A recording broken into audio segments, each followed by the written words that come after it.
Spiral,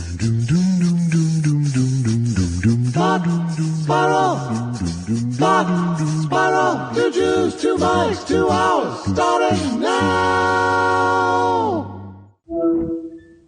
Good morning. Good morning. How are you, It sounded sir? like you ran up to the mic at the second. Oh, no, I did. You got it. I didn't run up to the mic. I pulled the mic towards me because I did forget one of the ingredients of the show. The boom mic stand? Well, I don't have that for sure, but even if I had the boom mic stand, it wouldn't have mattered. I didn't remember that using a mic was part of the process. Ah, okay. Well, I'm glad you're back. Do you know why that is true, Josh? It's because narcissistic people, I'm not as bad as my mom, who could be. Narcissistic people, just assume everything's coming to them. Yeah. The show started. I assume you have me mic'd. I assume, All right. do I have to do anything to help life along? All right. I'm sorry about that. I did not realize that my thing was on. That's okay. I don't want to upset you. Hey, we did it. What did we do? Convict the Ahmaud Arbery Yes. murderers? Yes, and it just happened. And the reason you can't hide, I know you say many times, hide what's going on to do the show. I say bring real life into the show. Yeah. So I can't ignore this. No. Although I have to admit, I did cut out most, if not all of our Kyle Rittenhouse diversion last week because I was just so fucking tired of Kyle Rittenhouse by the time I got to editing. Right. But we don't have to go too long with this, but I did have a joke. Well, I'd like good. to try. I like to try on you because I think you'll be proud of me that I didn't, tweet it. Okay. Okay. And I almost tweeted it. I was at 11:02, so 2 minutes late. I would have been 5 minutes late. And it would have been the wrong decision, even if it's the funniest joke in the world. Right. And it's not the funniest joke in the world. Okay. That's a lot of preamble for a joke. I got to warn you. Yeah. Yes. Thank you, Josh. And thank you. Well, you certainly are right, Josh. I'm pretending we're in a duo. Uh-huh. Hey, did you hear about that, what's the name? Ahmaud Arbery? Hey, did you hear about the Ahmaud Arbery? Yeah. I'm not going to be like Jerry Lewis, make fun of the name of the person. Right. Okay. I'm not that stupid. Okay. You hear about the Ahmaud Arbery case? No, Jerry, let me hear it. Well, is that Dan? That I'm was sorry. Dan. Yeah. They just were pronounced guilty and in Georgia, life in prison is 3 years for white people. Something like that. Yeah. All right. Well, that needs to go back to the workbench, Jerry. It's not even the workbench. Had I tweeted it, it wouldn't have been great. No. But it wouldn't have been the end of the world, but it would have meant that I would have spent 20 minutes agonizing about the stupid tweet that is not worth the humor. Unless when something big happens, it better be hilarious. Yeah. Right? Yeah. We don't No, want to. I weigh very heavily whether any tweet is worth the problem. And I often err on the side of, nope, not worth it at all. Don't want to talk to anybody. What do you mean about the tweet? What do you mean? I mean, sometimes I'll think of something that I know will get a bunch of blowback. And I go, well, it's not strong enough a joke to want to talk to the blowback people. That just shows, talk to who? The blowback people. Yeah, that was the thing I was addressing, was that it sounded like it was a blowback department or something. It's like the opposite of human resources. Yes. I thought you were going to say it was like the opposite of the way you conduct yourself online, Andy. No. Because I have a clean record now. No, I don't have a clean record. Look, let's stop trying to either present me as a hero, which we know I'm not, or the worst person in the world, which we also know I'm not. But, I see the meter slightly towards the worst person. I'm tired of myself. What's it called? Self-deprecation. I'm tired of it. Yeah. At least I'm tired of it right now. I'm terrible at self-deprecation. Oh, hey, Josh, did you get that book I recommended to you about procrastination? Have you purchased it yet? Yeah, pre-ordered. That's not where I was leading you. This is why Dean and Jerry. So I go, if you're going to go to the same joke, I'm going to go to my same joke. Did we already talk about the TCM thing, or was that on last week's show? I don't think we did. The Dean Martin doc. I enjoyed it very much. And, I'm not, I know what, you know what? Forget it. I can't talk to you. It's like talking to, what is it like talking? It's like talking to Picasso about cubism. Wow. That's, I would say that's a little too flattering. It is. It is about Picasso. Get it? Uh-huh. You're great, but not. Anyway, I enjoyed it very much, but I don't want to defend it or something like that. I'm not gonna rake you over the coals over it. Well, I thought it was a very perfunctory doc, but that's good, right? And the problem, I thought it was fine. I'm not going to rake it over the coals. I will tell you. I didn't like the rosebud angle, so right there, I thought I did not enjoy that. I don't enjoy when a documentary has such a specific, I'm going to find out who his rosebud was. So I actually didn't like that part, but I thought they did a good job beyond that thing. Yeah. Well, I didn't mind the rosebud thing as much because ultimately that's the only thing you can really highlight about Dean Martin is his sort of enigmatic quality, even to the people who are closest to him. Right. So if you're making a story, it's hard to just keep saying that over and over without trying to crack it in some way, Right. It was a little bit ham-handed, I think, how they did it, but I just don't think there's any way. First of all, it didn't raise the stakes of the movie, certainly. No, and it's not like it's almost like an incorrect premise in the sense that a rosebud isn't part of everybody's life. Rosebud was part of the Citizen Kane's life. Right, but they were using it as an analogy, Andy. Right, but what I'm saying is the analogy only works if you think of Dean Martin like in other words, like if you said, what's my holy grail? I could see that. But when you introduce something that is by its very nature questionable, it just sounds weird. It's like, what do you mean? It's just like, I'm already thinking about how fucked up Citizen Kane was, and I didn't watch the movie all the way through at any point. Yeah. I thought it did convey some cool things about Dean Martin, so I'm always up for that kind of thing. But then, these things, these documentaries do sometimes seem to have the feel of like, not like it was better than a CNN thing, but they do have a feel sometimes of am I going to see Judd Apatow come up now? Right. Yeah, and that's I don't want that in my documentary. No, and they did it with like John Hamm and RZA and who was the second name? RZA. RZA. Yeah. Who's that? Wu-Tang Clan. Oh, I don't know. I'm like a white man from Ohio. I'm not particularly familiar with that group. Actually, I thought he was interesting at least. Yeah, what I've been keep trying to say is the thing with these movies. Wait a second, sorry. Don't tell me I'm being bad because I'm just about to fall apart. It's the holidays, Josh. Please, go easy on me. Mm-hmm. I'm sorry, that was a joke. That was a bad attempt at a joke. Go ahead. Was it funny, Andy?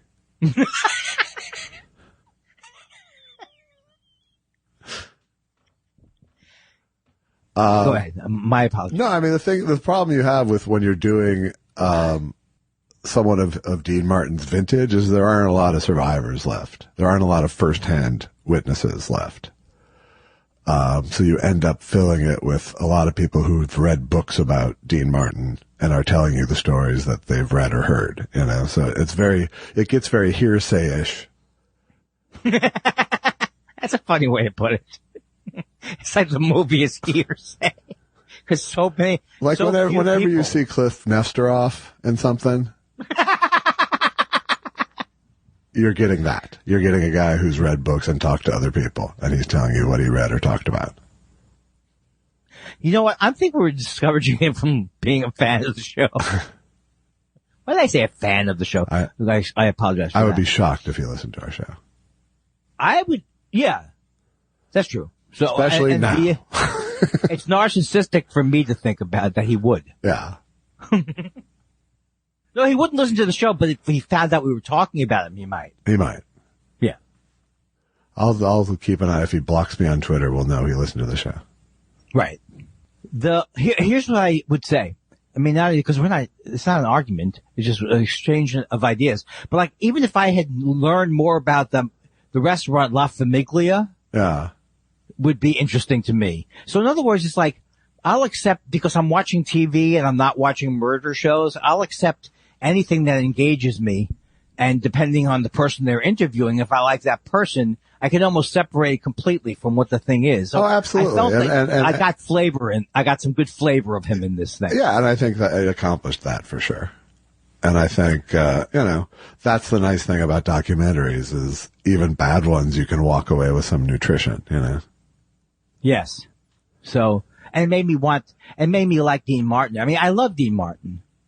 It made me, this type of thing. If you look at, Martin and Lewis, like I look at Lennon and McCartney, but not quite like that. Yeah. Because I never loved Jerry Lewis and I was never familiar enough with him to love him, but I did love him as when I first started watching the telethon, I did think he was the funniest thing. I do remember loving him for a couple of years. Yeah. Just like first time around loving him. Right. But then very quickly, I couldn't stand him and I loved Dean. And so now you can it's hard not to come out of any documentary about those two and not just see Jerry Lewis as a complete asshole in so many ways. But this time I kind of got more of a feeling. Here's what I want to say. I got what was funny about them from this thing. So I guess, I thought they were much funnier after seeing this thing in terms of the energy between them. Right. Whereas before this, I just thought, oh, Dean Martin's funny. He's got to work with this idiot. Right. Now I could see how they really work kind of a magical brew. Absolutely. Yeah. No, I mean, I think the, Dean's ability to roll with chaos in a funny yes-andy way was special, But Jerry was running the whole show. Yes. Yes. So, it does seem like it was destined to go the way it did. Right, but like, I felt it was like. But you can't underestimate how fucking huge they were for 10 years. Well, that's, I think, the thing that is hard to get a handle on. I have to remind myself of it because I didn't experience it firsthand. My mom saw them as a teenager. My mom saw them live in Minneapolis, and she said it was pandemonium. Right. And did she enjoy it, or she probably doesn't even remember it? Yeah, my recollection is she did. Yeah. But the story where Jerry talks about, someone talks about how Dean would sometimes be really funny during the shooting of the movie, just ad-libbing and stuff. Right, and that Jerry always looked depressed. Yes, he would act sick that's days. Fucked. Yeah. That's fucked. So I was like, you can't be, that's like, as great as, yes, he had to be in charge, but if he's going to be in charge and not even, but going to be that's insecurity, right? Well, it's narcissism. If anything, Jerry Lewis is more of an icon of narcissism than he is of fucking comedy. It's like his legend I would say over the years is more about what a fucking asshole he was than how funny he was, Right. Except he would like you to think of him. His image was that everybody's like, huddled around the stage looking up to the master and he's got a beret on. Tell us, Jerry. Yeah. Tell us, Jerry, about film. Well, and I think I don't think he was untalented, certainly. No, I think he was great. But I hate his comedy, What's that? But I hate his comedy.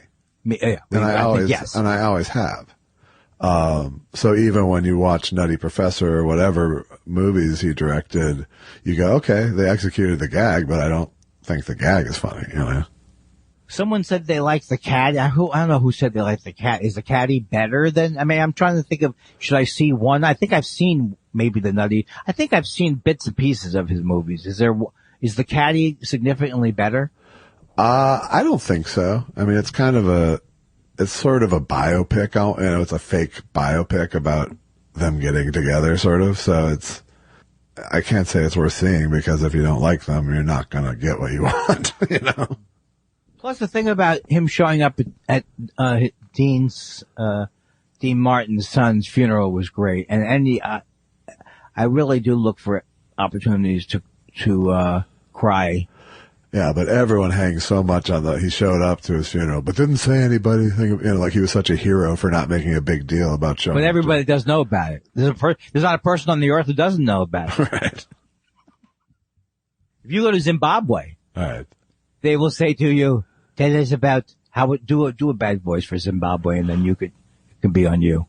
Please tell us about I don't know. The Jerry Lewis at the funeral. I was sort of doing Eddie Murphy. See, your voice is so Eddie good. Murphy as but you made it Jewy. You made it very Jewy, which I think you add to everything. Thank you. Not really. That's not true. I would not be able to tell. It's the pot calling the kettle Jewy. I always have a soft spot in my heart for that kind of comedy. The pot call. Oh, I did find an example and even wrote it down of what the commercial was. Oh God. What are you fucking talking about, Andy? Well, there is a Pizza Hut commercial. I think it's Pizza Hut that has my kind of comedy in it. Okay. Oh, like the meta and another joke? Yes. And then there was another one that it was like, just about basically, yeah, and it was something, I think it could have been Domino's maybe, it was something along the lines of, we always have the jokes. Okay, I can't remember it now. Wow, and you wrote it down, too. Damn it. I'm not getting any better if I don't write things down of remembering them. You have not moved the ball on this argument, I have to say. I'm going backwards. I think it looks desperate when you come in and you've got really have nothing. Right. All right. Well, I have nothing on this list here. All right. I thought there would be something. Ow, it's not TV, not TV. It's those commercials that get me. It's not TV, not TV. It's those commercials that get me. By the way, I'm feeling kind of booster icky today, so. What did you have? Tell me what you had. I mean, I don't know what you had. I know it's either Merck. It's not Merck, it's not Merck. Are you sure there's no Merck? There is a Merck, but not here in the United States. But not in terms of the vaccine. Yeah. It's Pfizer. Yeah. Or the one I had, which was not Merck, but I'm thinking Merck, but I mean Moderna. Yeah. Right. I'm a Pfizer man. But you didn't have to be, right? Well, Jerry, I'm a Pfizer man. I got me a shot of Pfizer in my upper arm. Now, that's... Is that Bing Crosby? It's somewhere in between. It's Bing Martin. I don't get a clear read. Here's the people I don't get a clear read on. Or maybe I don't have enough juice for. Fred Astaire or Bing Crosby. I love to watch Fred Astaire. Yeah. I think I like Fred Astaire more than I like Bing Crosby, don't I? But I like White Christmas. Yeah. He was funny with Hope in those movies. That's right. Right. Okay. He was another huge fucking star. Right. But, Fred Astaire travels better. Well, Fred Astaire, here's the thing. Every time you watch Fred Astaire dance, you can't stop watching it. Right? Yeah. But then I don't feel that way about his acting or the movies he's in. I think he's an okay actor, but like his movies are basically all the same. It's all the same sort of, love story. But what I watch them by taping them on TCM and just going to the numbers. Right. Well, he was the first of those, not the first of those, but I remember loving his voice as a kid. Who, Astaire or Crosby? Bing Crosby. Okay. I think you're conflating the two into one similar looking person. Look, just let me go. I'm almost done. I'm almost done. So sure, Fred Astaire could do everything Ginger Rogers did, but in a more John Birch Society backwards style. Right. Way. Huh.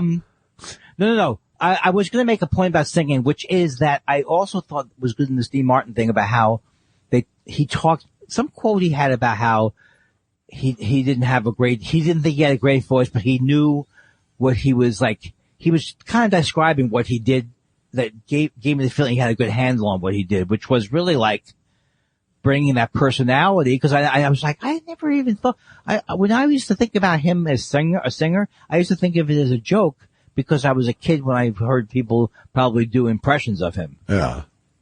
But he is a great singer. And he is a great singer in this transition period where, where you have amplification and you have, I don't know what I'm talking about, but you know what I mean? He could really command a room like when Frank Sinatra was it Frank Sinatra who encouraged him to go put that show together, his first show? I don't know. All right, let's get out of here because you know what? I have to go anyway. I can't. I'm on 2 more podcasts now. I can't. I understand. So I have, what the hell, what's the thing where you're supposed to know about the thing? I stopped listening to it. How's it work? That's not what it's called. It's not how does stuff work, but what is the, podcast I listen to where they explain things? I have no idea. You know what I'm talking about. No, I do not know what you're talking about. Like, it's almost like the Idiot's Guide. Stuff you should know. Yeah. Stuff you should know. Okay. Okay. I do think you're somewhat gaslighting me, but I'm also playing I don't know the podcast. I totally believe you that it exists and that you. No, you've told me about it before. You've used it to half learn things along the way. I think Perush right now can call up in, Thought Spiral number 17. I brought up stuff you should know. Yeah. And you said, oh yeah, that's been around forever. So I think it's my backing into it in an obnoxious way where I get upset. Okay, but how would the conversation be different if I did know what you were talking about? True. I can't fight you there. This is my new, what's this kind of personality? I'm trying to leaven. Is it leaven to make lighter? Sure. I'm trying to leaven my obnoxiosity with not self-deprecation, but more like, yep, you know what? I can't argue with you with that. Passive aggression. I have watched various things. I watched the end of Hacks. Yeah. Which I just love that show. Yeah, I liked it a lot. I love that show. I'm sorry. No, I was agreeing with you. And it's coming back, right? Yeah. I liked it more and more as it went on, and I liked the whole thing about it. I mean, it has so many angles to it, and it's not that it's trying to do a lot of different things, but it is doing a lot of different things. It's like making fun of how... So your assertion is that it's doing lots of things without trying? No. It's doing a lot of things with trying. Okay. But things that you should try as opposed to gimmicky things. Like a show where, I don't know, like to me, sometimes a show like Arrested Development seemed gimmicky to me. Right. And then I couldn't get into it because it seemed like it was trying to be too clever by half. Right. But I feel like in this show, they're trying to portray, like a female comedian. It'd be like it's not Roseanne because Roseanne turned out to be such a horrible person, but the fact that a woman coming up in comedy would definitely be subjected to all of these, slights and things that would never happen to a guy. So they're dealing with that whole thing and changing her act. And I think there's so many levels to the show, and it's funny, and sometimes maybe it's too silly, maybe, but not because but all for the right reasons. And I just think it ended up on such a cool note. My problem with the plot note it ended on is it feels like a plot note they had already used earlier in the season, but. Oh, with her changing her stuff? No, with her talking shit about her behind her back. Yeah. Oh, yeah, you're true. That's true. And that actually, to me, is something that is a absolutely correct thing you're saying, that I wouldn't normally know this, but that you would notice. But now that I'm thinking of it, it is the same thing. Yeah. Also, I as a person, I get nervous about those kind of cliffhangers. Well, that's what they want. I know, but it's like, I'll start to like get angry at the characters in the off season. Yeah. If I don't know, like if I think they're going to come back, and the other thing was, I thought, on the penultimate episode where she, took that comic down. Remember which that, comic was it again? They're at a club and she pays them like $1.3 million to never do comedy. Oh, again. yeah. The fact that just went away, like that didn't become like a news item and Yes, I think like that it was a funny joke and a funny plot point, but then it just was a one-off. Yeah, I think it lends itself. The show is uneven for sure. Isn't that what the point you're making in a way? Kind of. And I don't know why, but you're not really making that point. Anyway, you know, I think what's interesting about you is that I don't think I tend to take the individual comments and, worry about the global look on it, you know, like, ooh, is this a trend? Where you're able to separate more. It's not a black and white thing for me. It's not good or it's terrible or it's great. Well, you portraying me as some kind of a two-dimensional crazy man. Almost like a manic, he may not be bipolar, but his cobbly is. He has length, he has height, not a lot of width, people. You know, I do think that maybe one of the drawbacks for me is I am as wide as I'm tall. And as deep as you are tall. See, I think, what is my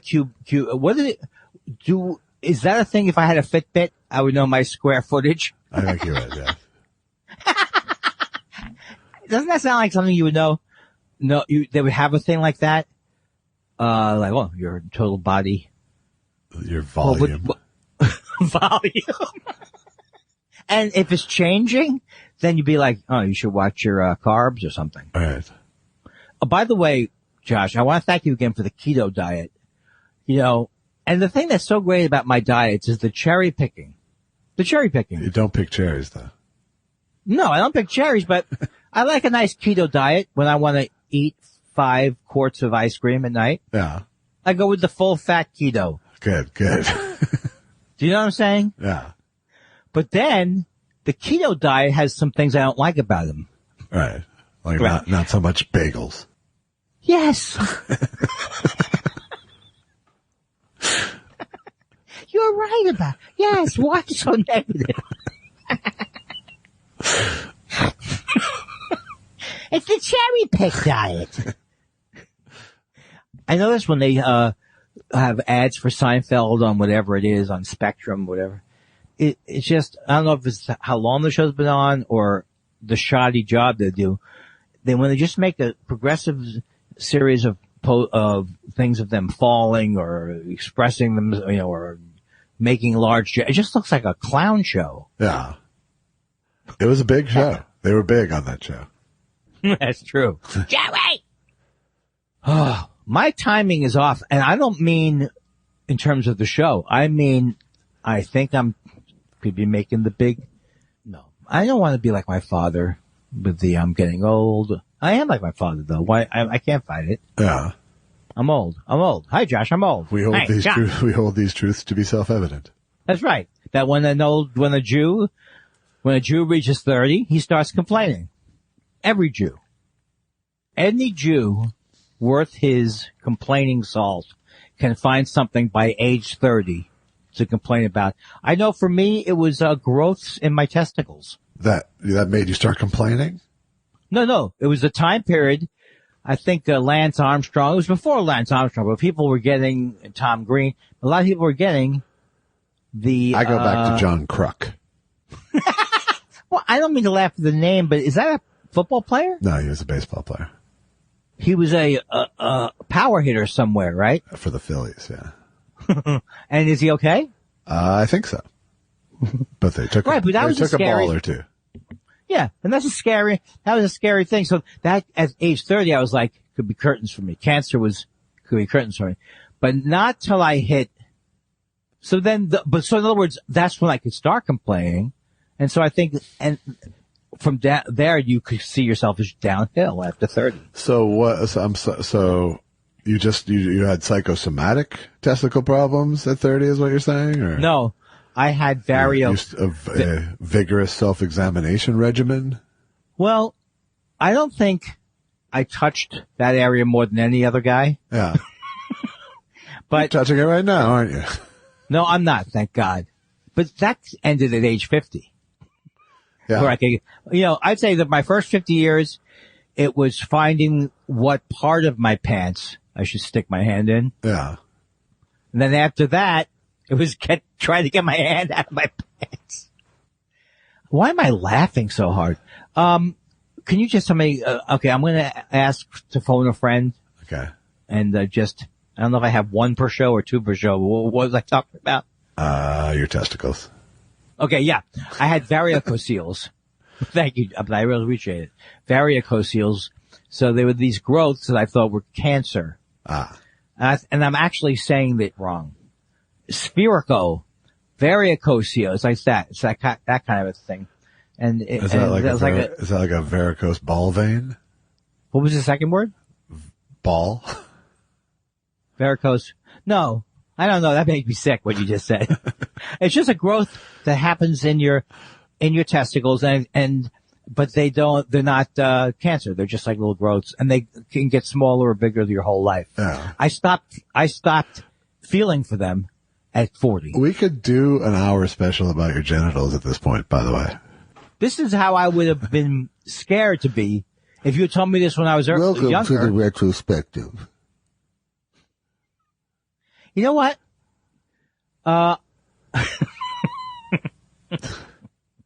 I'm starting to notice between the going up with the cameras and the non-functionality, and now you're this new revelation about your ball growths. I gotta tell you that I was in bed with Susan the other night. Don't worry, I'm not gonna get graphic, but I was recounting the sister thing or whatever the hell that was that I had. Yeah. And I was like, oh God, I can't believe I got through that. Cause I did not enjoy it. I didn't enjoy thinking about it. I didn't like it when it was going on.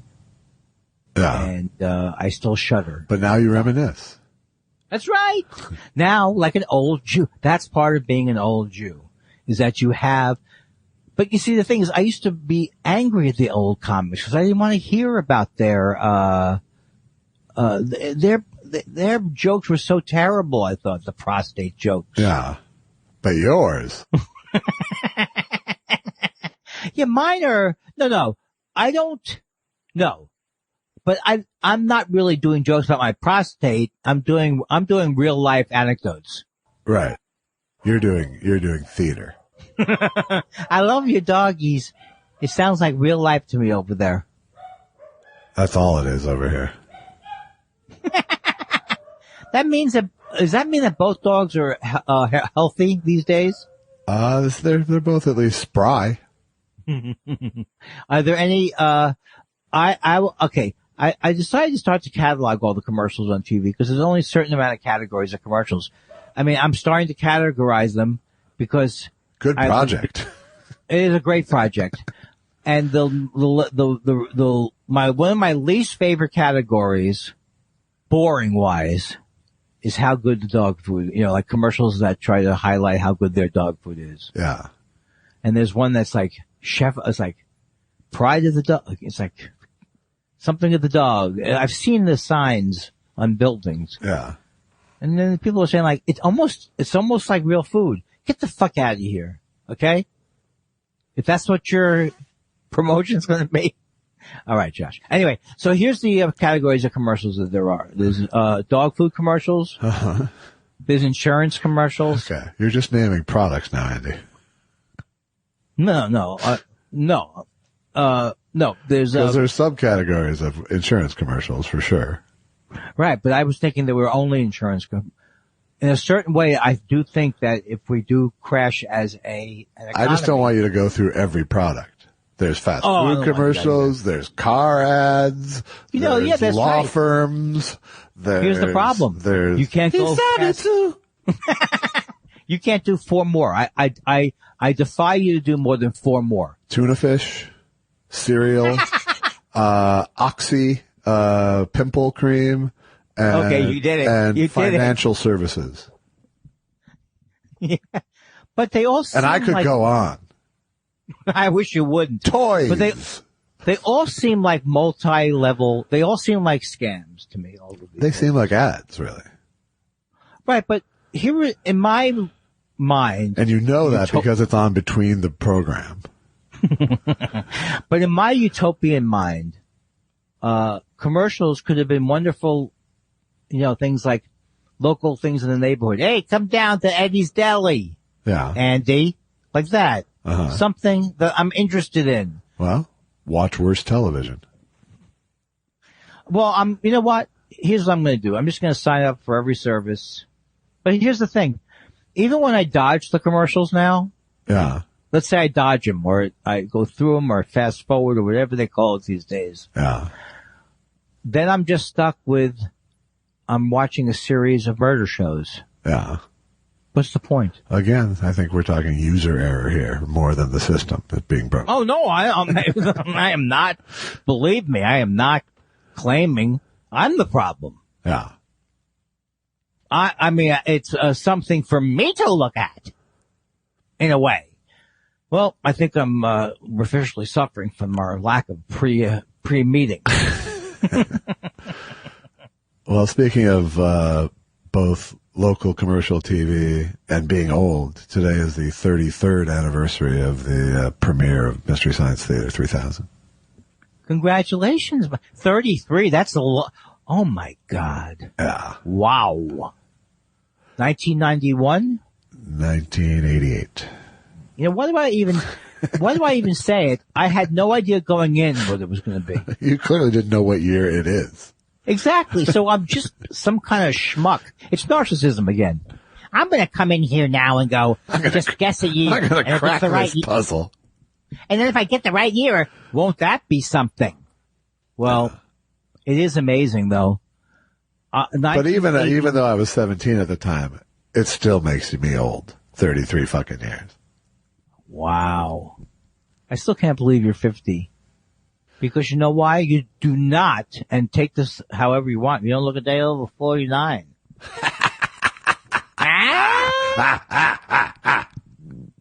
Do you think that comedians develop roast laughs?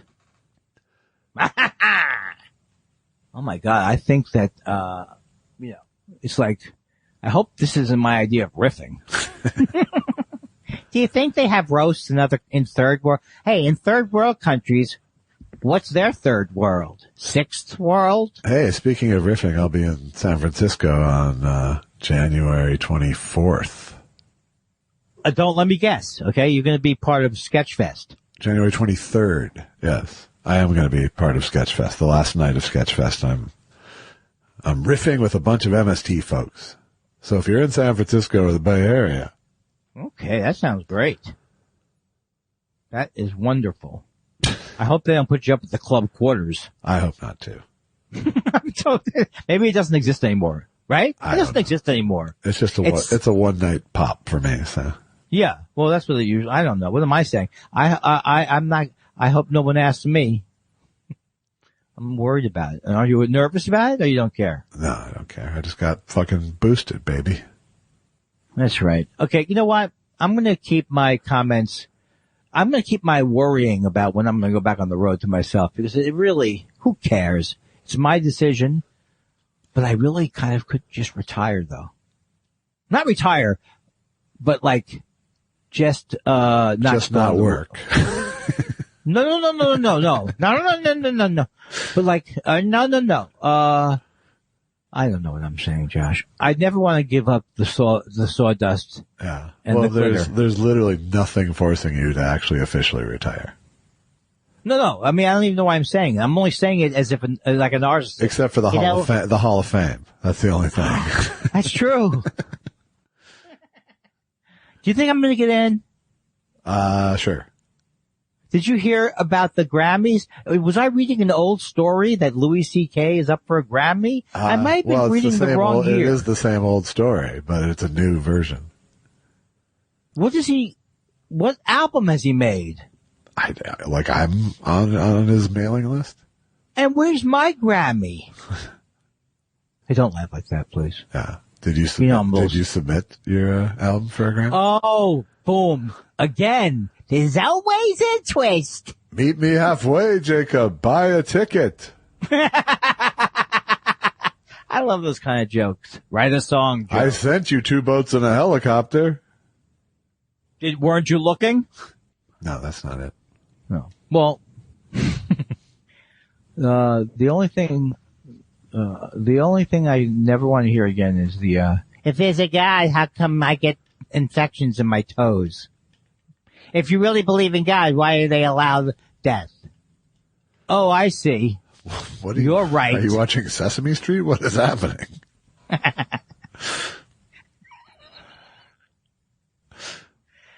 Hey, what's up with here was my alt-right comic. Hey, what's up with this, Sesame Street's got the Asian, puppet. What's next? Black, this, something horrible. A woman, gay, horrible, LB. It is hard to do comedy that's just based on the fact that you hate something. It kind of is. I mean, you had a good run. No. I came up with this. You know what? I was thinking the exact same thing.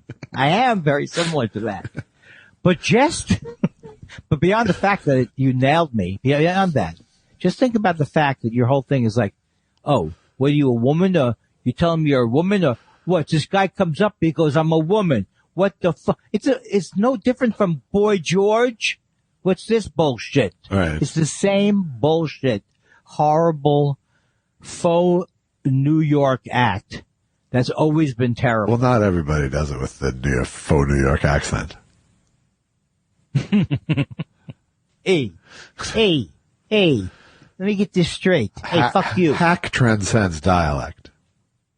True. I would never just say it's just New Yorkers. But I think of it in terms of the delivery of like, hey, what are you going to do? Hey, right. Let me get this straight. Oh, no, New Yorkers are the best at being dismissive. Don't get me wrong. Oh. I watched King Richard last night. What is that? That is Will Smith playing Richard Williams, Venus and Serena's father. Oh, is that Apple? No, it's HBO Max. Oh, I would like to hear I haven't seen it, but I'd like to hear your review. It's good enough, I would say.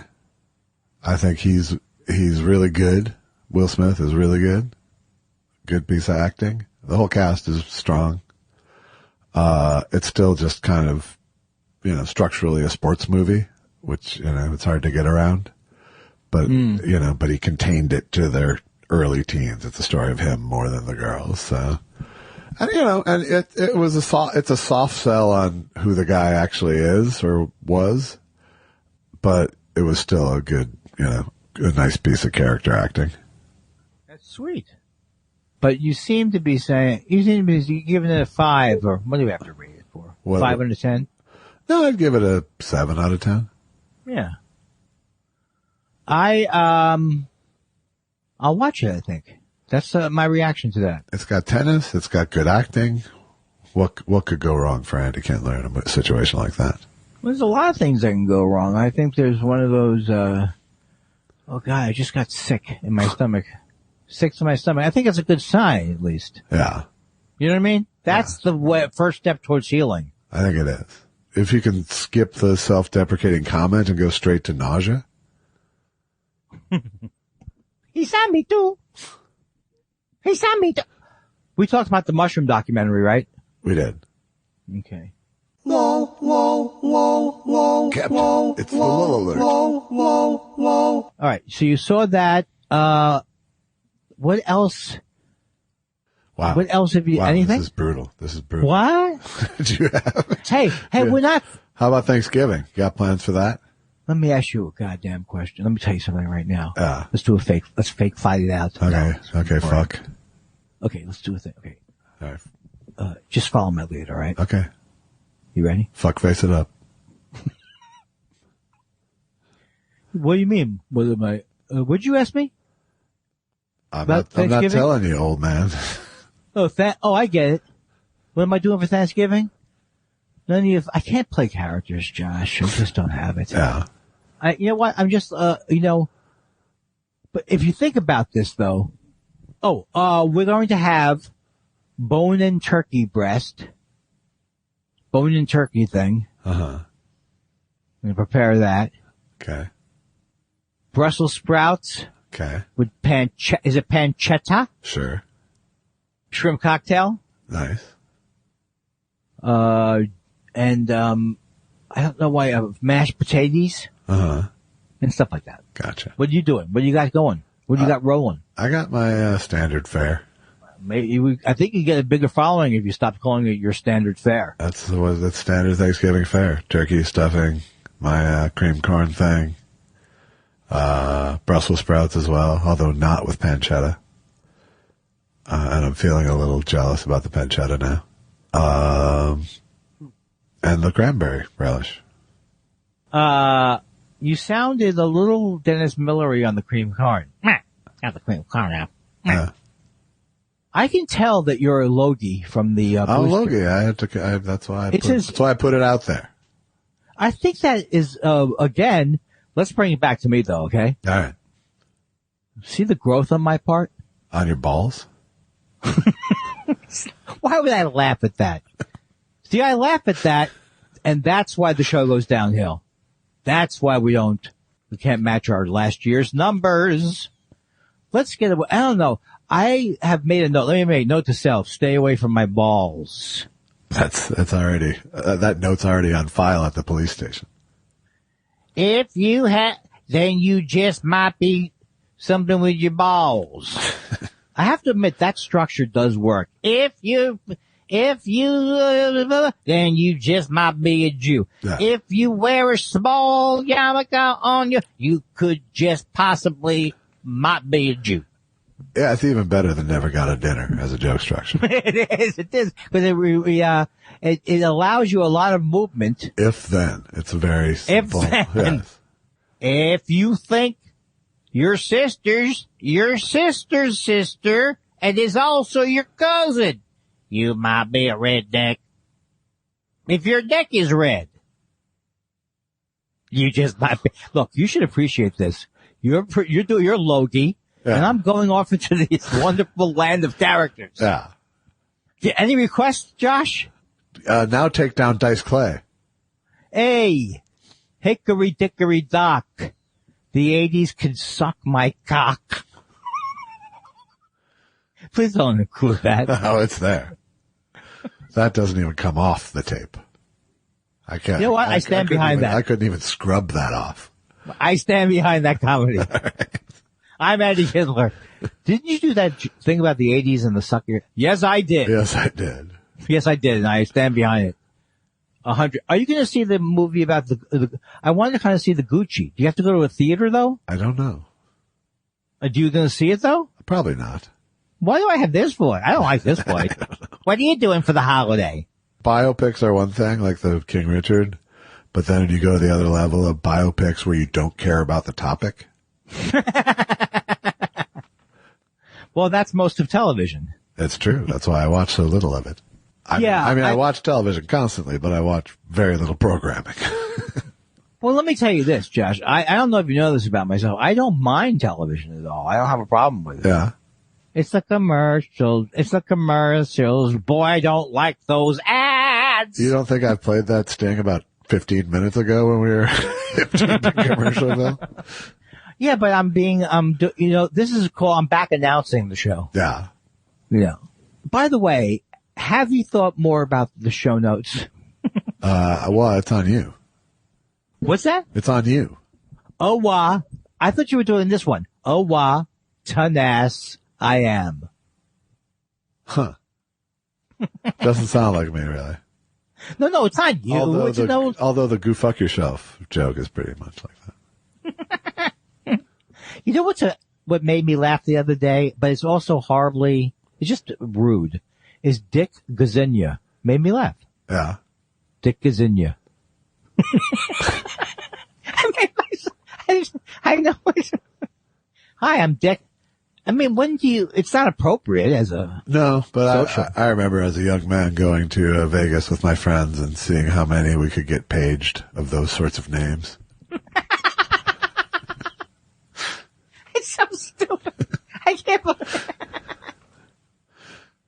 I do remember now. I have a memory of going to Vegas with a bunch of comics who used to play at the Improv, and just that feeling where you go, nobody has money, you're all like gambling, but it's all depressing. Yeah. Low-level gambling when you don't have any room to lose is problematic. It is problematic. I learned that lesson as a young man. And never repeated the crime again. Did you have your hopes up the first time you went in there? Hey, I'm going to have this, make a couple bucks. No, I had about $500 to my name, and I lost about 400 of it. And then I was like, well, I'm fucked either way, so I might as well take that $100 out and see if I can get it back. And I did. I got back up to about $400. Or I think even 400 and change. I went, okay, you deserve some lesson here. Get the fuck out. See? But it was all night, literally all night in Vegas trying to chase my $400. Yeah, it's, there's, I do love the Vegas if you have enough money and you can lose money. Yeah. And you could win a few thousand. You know, I've never really been in this position where you could win a few thousand or something and it didn't matter. Yeah. I've never been in that. I mean, when my brother, you stay by him. He's given me gambling money before. Yeah. So you feel like when he's around, hey, give me this. It's the old joke. Oh, I got my gambling money. I got gambling money. Oh, I used to love when Dave would go to Vegas. Dave Letterman? Yeah, maybe he went there once, and it was fun. I don't know what I'm saying. It stopped me from getting. I'm starting to get emotional at the. We're coming up to the. It's almost the hour, although I was 2 minutes late, and the reason why I was processing the verdict and changing the oil in my car. Wow. Yeah, I used to do that when I first came out to Los Angeles, and I wasn't very good at changing the oil, and I would ruin my shirts and things. But now I'm getting back into it. Yeah. No, not really.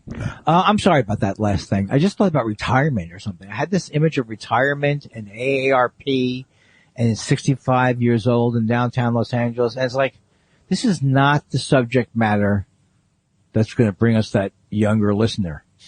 No, it's the subject matter that'll bring on.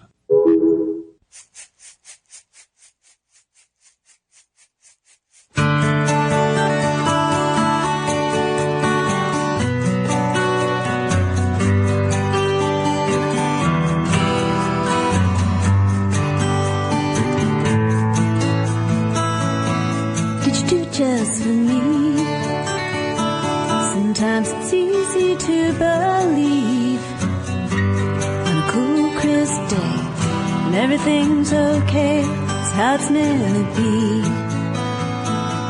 You wanna notice everything, grass 100 shades of green, and the leaves have turned to brown, they're scattered all around like an autumn-colored dream.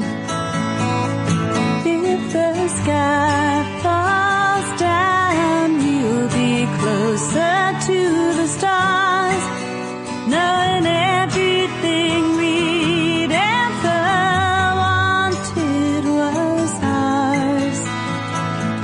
There's 1,000 ways to fall, maybe none of them is wise. Since the choice is ours, not just some higher powers, why should we be surprised? Did you do just for me? Two birds floating on a breeze. And it doesn't matter why, I love to watch them fly and feel their harmony. just for me.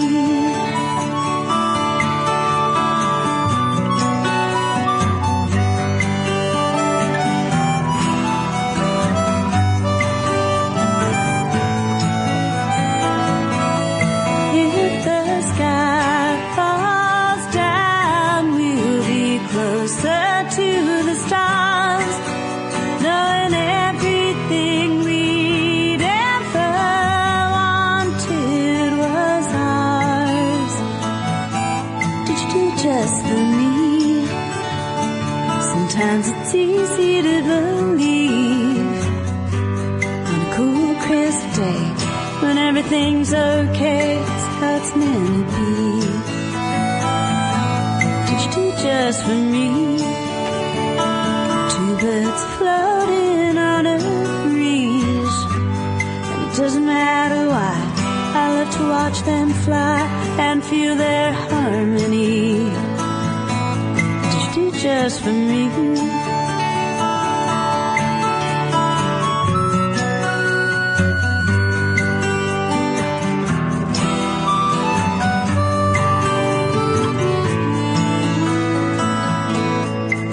Just for me.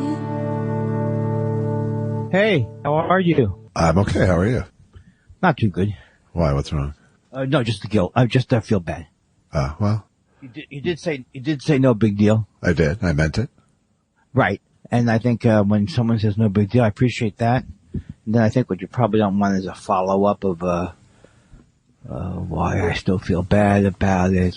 It's not like you blew the big account for us, Andy. Although if I wasn't in that kind of work, I would have blown the big account. It's true. But you might have set an alarm. Yeah, but the alarms, you can't, I'm like that Masters golf guy. Well, except he only set one alarm and just kicked it out of the wall. I'm afraid I'll sleep through all the alarms. Well. Have you heard this one before? I have. You have heard this one before. Okay. Anyway, I am very sorry about it. And I also want to let you know that I did not it's not like I forgot that we do it on Friday. It's just I forgot at some point during the festivities last night. Yeah. That's okay. It's all okay. And, thank you. And how was your Thanksgiving? It was quite good. It was small, but, filled with good food. I smoked a turkey. Did you get high? I think I did while cooking. What part do you smoke that you think gets you the highest? I was trying to work around you. Is what I know. Isn't that how the whole show works? Yeah. I said, isn't that how the whole show works? I would have laughed, but I was crying inside. Oh. How does the song go? Is that Groover's song? There's nothing sadder than that clown. That's your song. Nobody laughs at a clown when he's crying. Is that a coercion? I'm not going to accept coercion. What's wrong? Perfectly good. Is it a co-written song? It might be, but not with me. I believe it's a solo. I believe it's a solo composition by Gruber. It's a good song. Don't kid ourselves completely, both of us.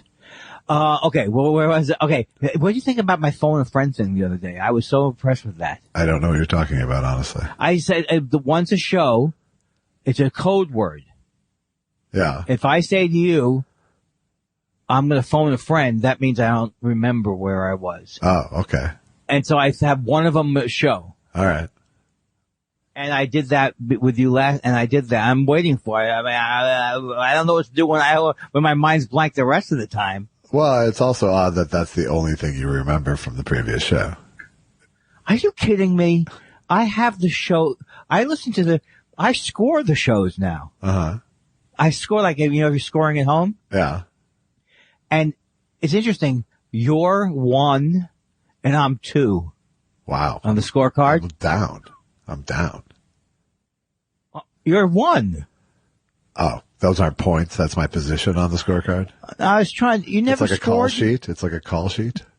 Okay, well, when you went to the bed, you know how to score 6 to 5 to 4 to 3 to 2, right? Uh-huh. That's what I meant. So I'm the pitcher is what you're saying? I'm saying I'm scoring the show, like as if it was a baseball game, right? One would be the pitcher. Well, one would be the pitcher, but you could also say, Huh? Josh, where am I, mommy? Why would someone say, where am I, mommy, the first thing? Because they're disoriented. And reverting to primal needs. I was in a bad mood, and you cheered me up. Okay, I'll see you later now. All right. Have a good. Glad we had this talk. Okay, now you smoked a turkey. I did. And that means you put it in the smoker. Yeah, that's pretty much what it means. And how did it come out? It came out great. I mean, I wish I had a certain rudimentary knowledge of cooking. I believe I sent you some smoked turkey last year for your takeout package. Not that you necessarily remember turkey from a year ago. But. Oh no, but was it only last year that you had you said you told me, you called me up a couple of days before, goes, I want to have some of my most depressed, the friends I feel worse about, people not getting along well in their life, and I'm going to have them come by and get food. And I was on that list. Yeah. And that was last year, right? Seems like it, yeah. I can't even believe it, Josh. I can't believe that I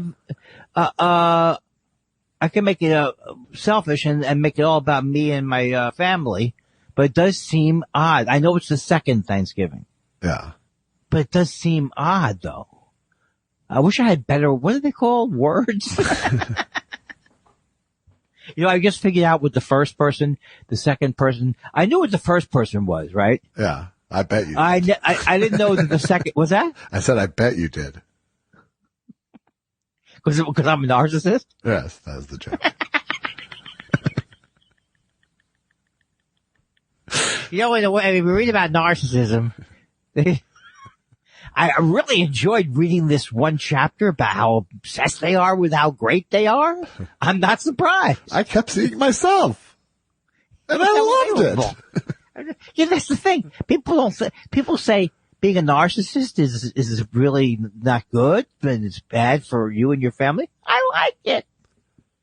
I get a lot of attention around the house, Homer. Come on. Do I not have a marketable Homer? A marketable? Look. That would be Marge that you're doing. That's what I meant to say. Yeah. Look, Homer. Where's what's the name of the kid? Let's go Bart. Where's Bart? You lost him on Bart. What? Yeah, if you can get past Homer, then if you can do a full sentence in character, Homer. I'll submit you. But she's Marge, so she gets to say Homer. Right.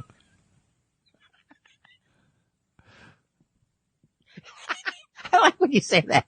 Right. Like when you're talking to you can't use that when you're at the home. Yeah, it's too you can see right through it.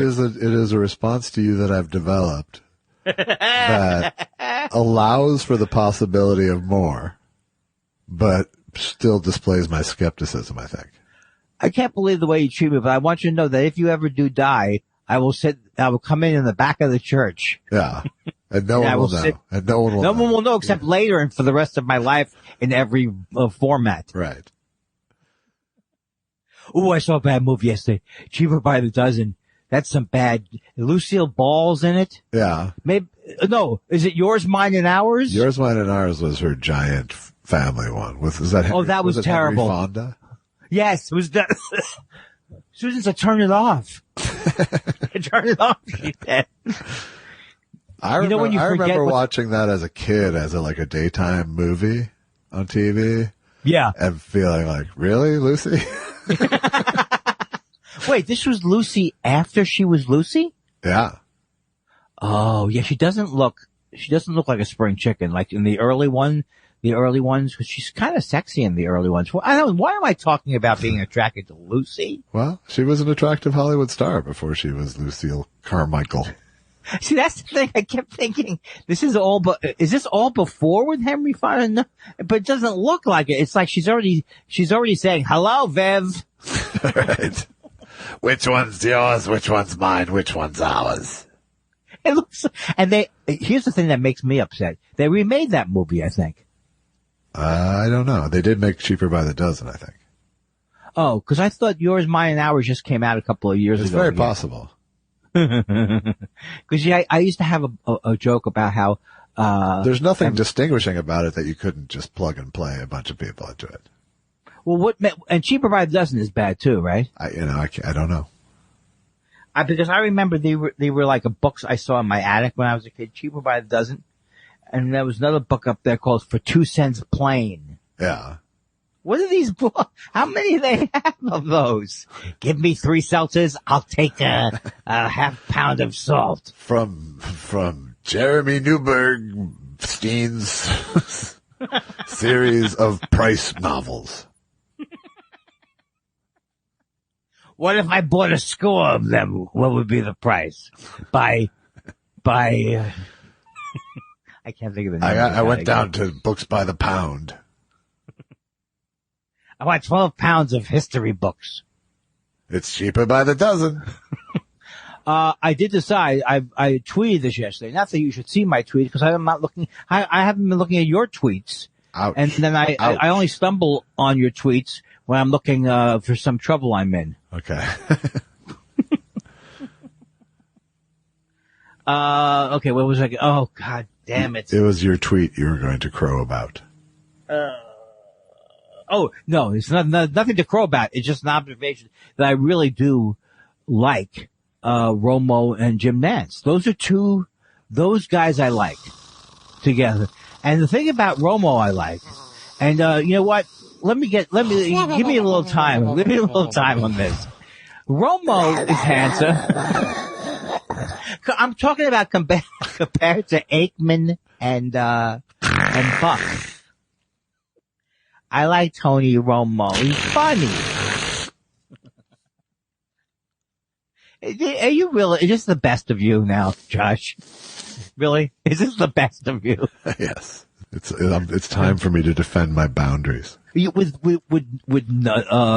nose sounds? Yes. I don't like the little Mucinex guy.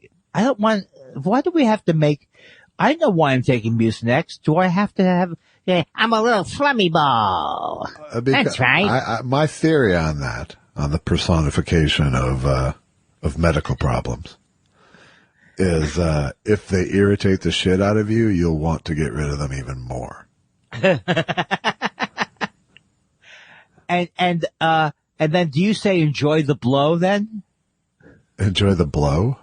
Yeah, enjoy the go. Yeah. And enjoy the blow. Blow your nose. Enjoy it. Enjoy the blow. No, not unless there's the snot monster in the commercial, which is what we were talking about.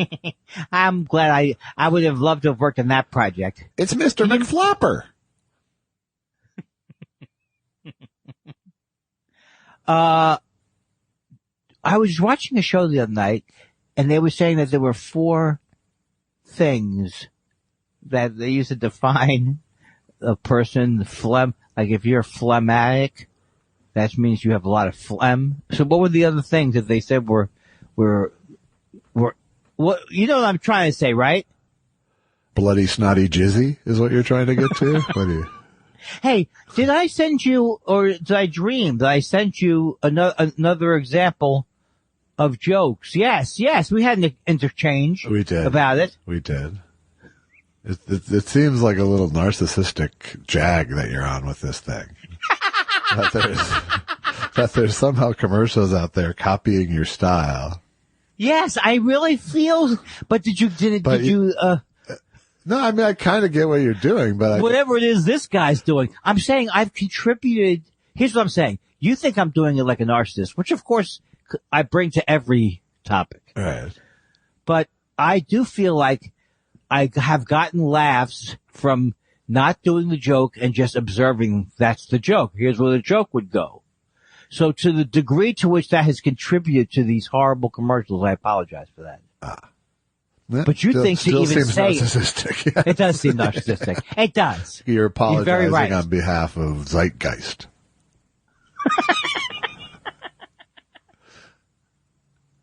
Hey, you know what? Your article didn't make it into Zeitgeist Monthly. They just felt it just wasn't its time. They just felt like it's yesterday's news. It's okay. Okay, now here's the thing. Here's the thing. I'm afraid of talking about other comics on the show, so I won't talk about it. But I want to decide I want to write a shouts and murmurs. Yeah. And then people will go, wow, you wrote for the New Yorker? Yeah. Do you really think that has the cachet it once did? For me, it would. Do you really think that's your ticket to the Algonquin? I'm just saying I noticed that Bill Scheft has done 2 of them in the last 3 months. Yeah. 2 of them. Yeah. That's a lot. And I haven't done 1 yet. I challenge you to do a shouts and murmurs. Oh, you do it with me, you say? No. You do challenge me? You don't believe in ghostwriters, I've been told. Oh, by the way, there is that lineup on CBS last night is a lineup. I wish I could have written it down, not for the state of the industry, just for the state of the desperation. They have a show called Ghosts. Yeah. They already have a whole travel channels all ghosts. Yeah, but this is a sitcom though. Do you think people want to watch a sitcom about ghosts? I think you need stronger material for me to engage in this. No, I mean, you need stronger material to make a sitcom out of. I don't know. I haven't seen it. But the premise of Ghosts, someone walks into you and go, Josh. I worked on a show with ghosts. I know what this, how. I rest my case. It's done. We've done enough ghosts. Unless it's going to be really funny. Like, there's supposed to be that thing that's on HBO or something where they all dress up like as monsters. That seems like a funny show. Huh. That sounds more like a child's fantasy. No, it's like, it's that guy from Saturday Night Live who's very funny. I can't think of his name right now, but he did the show. You've never done the disdainful mutter before. Yeah, get out of my way. I'm trying to get to the couch. You're no good. You're no good. Hey, Josh, have you heard of that? Did you figure out show I was talking about? I don't know. It's shit. Why would anyone watch it? You're no good. Right to the people. I think that's what happens when a curmudgeon starts to deteriorate at the end. Why am I asking him? I feel like your take on Ghosts is very much just knee-jerk old man. I hate it. Okay, you're going to tell me, you're going to say that someone could come to you with a talking car thing and you wouldn't, your argument is you're not going to reject it based on the premise. Any premise is still workable. Well, I don't think any premise is still workable, but I certainly would like to think I'm open to trying to find the angle that makes it not embarrassing. Right, but don't you think Ghostbusters and Ghosting and Ghosters, first of all, there was that movie with Whoopi Goldberg that I never saw that you said was the best thing you ever saw. Okay, Ghost. Sure. You said it was the best movie on every level. You'll start me crying again. Oh, that's the one where it goes, and No, it's not. No, sure? No, it's not. Ghost man. What was the theme song? Unchained Melody is what you were thinking of. Oh, yeah. And, okay, No. that's right. wait, let me get it myself. You'll never clue. No. Okay. No. Never let me say so. You're a bitch girl, and you're a rich girl. Yes. Susan cannot stand Hall & Oates, and I can't argue much against it. Yeah. Okay, who was the person I didn't get? Who is the what? Who was the thing I didn't get? Oh, what's the song I don't know? Isn't Unchained Melody the Righteous Brothers? Yeah. Darling, oh, Daddy. I hunger for your touch.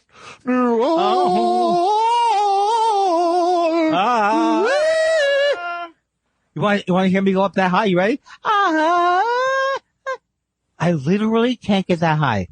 Yeah, no, God shuts you down at a certain point. Come on, Mariah. Hit it.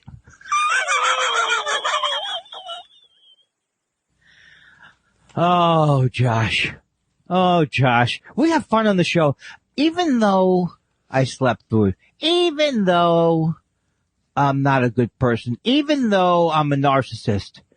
I know I'm a narcissist. This is what the whole thing is, Josh, ready? I know I'm a narcissist. I know I'm not worth anything. Yes, you are.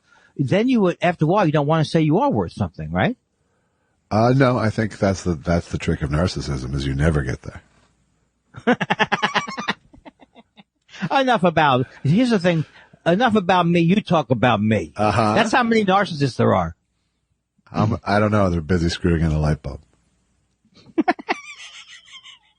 Why do so these they people can see themselves better? How many narcissists does it take to screw in a light bulb? And what's the best? Oh, I thought I had some. Ask me. How about that? So should I talk about the Beatles thing? Yes. Once I've seen the entire thing next week, or having just seen episode 1 now. I want to hear. Well, do you think we have too much material or something? Well, I know we have questions to get to. I don't know. Sometimes if you're in the mood to talk about something, it could be good. All right. Well, it's I enjoyed it a lot so far. But only I think because I'm both a Beatles geek and a process geek. Okay. It was like 2.5 hours, the first episode. And, it was very frustrating at first. And I realized that it's just the same sort of leadery, control freaky thing that Paul is feeling for much of the time, where it's like they put the Beatles into this soundstage with the mission of like filming a live concert like 2.5 weeks from then or 3 weeks from then. They have nothing in the can. They have no songs for it, and they have no real plan for the live show.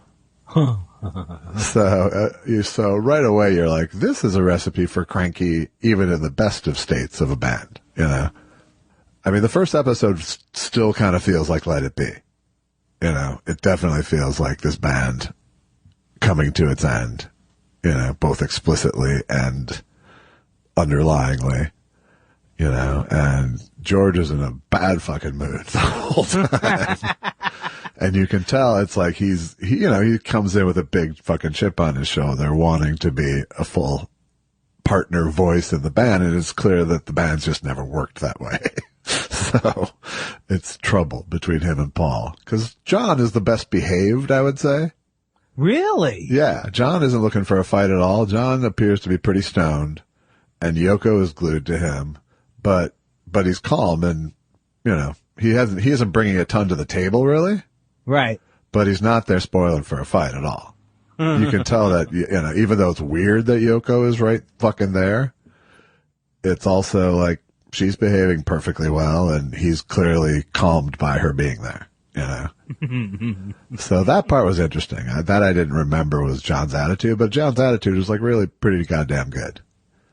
You know, and Ringo's doing good, but Ringo is like about to do the Magic Christian as soon as this thing is over. So that's where his head's at. What does that mean? Is that a movie? Yeah, it was a movie with Peter Sellers. Was it a good movie? Not a great movie, no. Huh. I thought you were talking about a shtick that I was unfamiliar with. No, it was Ringo's going to do the old Magic Christian. Yeah. Turn the Beatles into wine.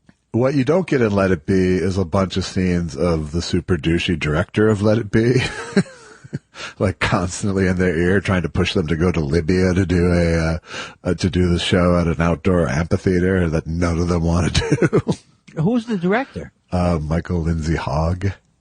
Isn't that a name from Spinal Tap? Kind of. That is a name from Spinal Tap, right? Like a takeoff of a name. Yeah, I think so. Who is this guy? I've heard that name before. Well, he directed Let It Be. Oh, okay. But besides Let It Be, I have no knowledge of him, right? I don't know. I really don't know. No. You're treating me like a moron. I'm just saying, has he directed other movies, Josh? I don't know. I don't. Okay, you admit then you were looking to get mad at me. Which is a fun thing in its own. It was a baiting answer, yes. Well, you know, the thing is that, of course, everybody, I saw it once, obviously, and it had such a tremendous effect on me. And I remember a lot of the lines. I remember, I'll play it if you want me to play it, or I won't play it if you don't want me to play it. I mean, I remember that. What's kind of funny is that he still includes that moment in a larger context, but because he was like sworn to not use any shots from Let It Be, it's just worse coverage on that moment. Oh, I did not understand. Why would they make? But it was more about, I have to say that George was being, like it was just a mess because none of them, they only had like song fragments pretty much. And there wasn't any process in place, so there was sort of this friction of Paul going, let's get the basic song before we start decorating it. And George just can't fucking stop noodling. He just is noodling constantly. He's noodling while he's talking to Paul in that scene. Oh yeah, that's right. I do remember the noodling. And so, well, it's a horrible idea to think that you're going to film each other the creative I mean, yeah, but what ends up being great about this thing that wasn't in Let It Be is the story of the music coming together as opposed to the band falling apart, Oh, cool. And so by the end of the first, 8 days that they've been working, it's like there's like 5 songs that are mostly in the form of them is in, from the album, and there's a great scene where you see Paul write Get Back on the spot, as he's strumming on his bass, noodling with a melody. I think they tease a little bit of that, right? And he locks into the melody, and it's really, it's a pretty amazing thing to see. Well, how much of that do you think they have in the entire history of music? Those biopics they always say, they always show, or in the Facebook movie, I'm calling it, No, but it wasn't like that. I mean, you really saw the process here. That's what I mean. That's what's amazing about it. Yeah. How often has that been captured? Yeah, almost never. Oh, probably almost never. I mean, there's lots of those moments, and and if because the catalog, there's tons of stuff from Abbey that ends up being on Abbey Road that is getting worked on. But, right. But John's not really adding much. He brought Across the Universe as a demo in. Right. But he's not like serving up ideas. It doesn't sound like. Yes. And George has come in with a few songs so far. 2 of which made the album, but they also sort of blew off All Things Must Pass.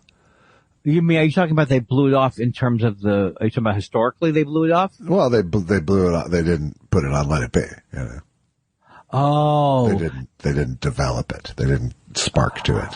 Oh, so that's how All Things Must Pass became an album. Well, that was one of the songs. A 3 album. Yeah.